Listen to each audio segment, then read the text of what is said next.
Welcome to the Blackboard video series, video number 14. Today we're going to talk about creating columns. And so what we're going to do is we're going to create columns, and then we're going to move the column, and then we're going to create the column for periods. So without further ado, let's jump right over to our course. And at the bottom over here on the left side, we're going to go all the way down to Grade Center. We're going to click on that, and then we're going to go to the Full Grade Center. And as that populates, you'll see that here we have our students, but we don't know what periods they're in, and so that's our goal today. So the first thing we need to do is we need to create a column. And the column we're going to create here is, let's call that periods. I call it period, and then they're going to ask you what the grade center name is as well, and we're just going to call it period. Now sometimes it's a different name, but in this case it's the same thing. And then as we come down here, it says points possible. Now you're saying, well, there's no points possible in the period. Well, you're absolutely correct, but you notice that this little star here, this asterisk, shows us that that is a required field. So what you simply need to do is put a 0 in there. If you put the 0 in there, you're fine. If you don't put that in there, it's going to kick back to this and say, hey, you got to fill this in. So 0 is the points possible. The next thing is down here in under options. It says include this column in the grade center calculations. Well, no, we don't want that to happen.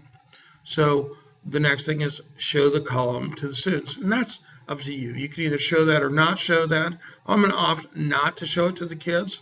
And then we just simply come down here to submit in the bottom right hand corner of this little blue button here. We hit click, and there we're going to go. Now, whenever you create a column, it defaults to the very end. So we're going to slide all the way down here.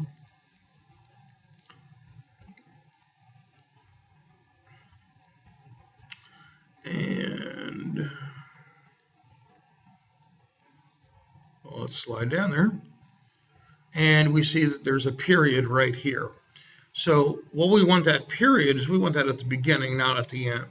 So what we're going to do is we're going to go up here to where it says manage columns, and we're going to go all the way down to column organization.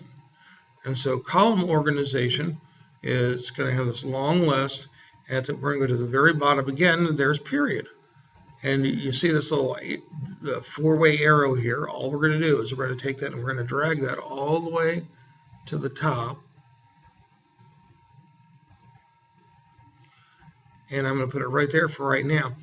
What I want to show you right here is it says everything above this bar is a frozen column. And that's probably where you want this to be. So we're going to take this and we're going to drag it all the way there, and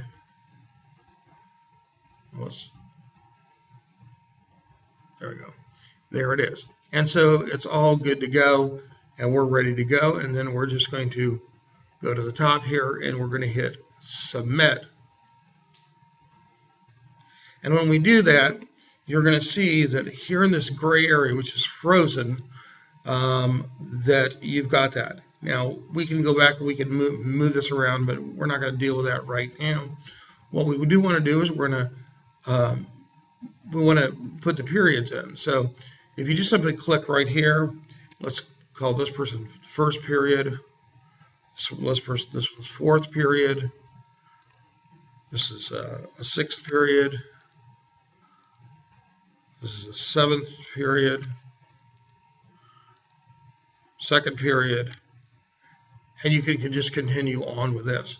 Now, so in quick review, what I want to do is I'll talk about what we've covered in this and what we're going to be covering in the next video. We created columns, we moved the column, and we created the column for periods. Now, in our next video, we're going to cover how to fix those columns and how to manipulate those columns the way we want. So we'll continue this in video number 15. And as always, if you need additional training, please go to the Facebook page right here at the bottom, and you can get additional information. And so till the next video, I'll see you.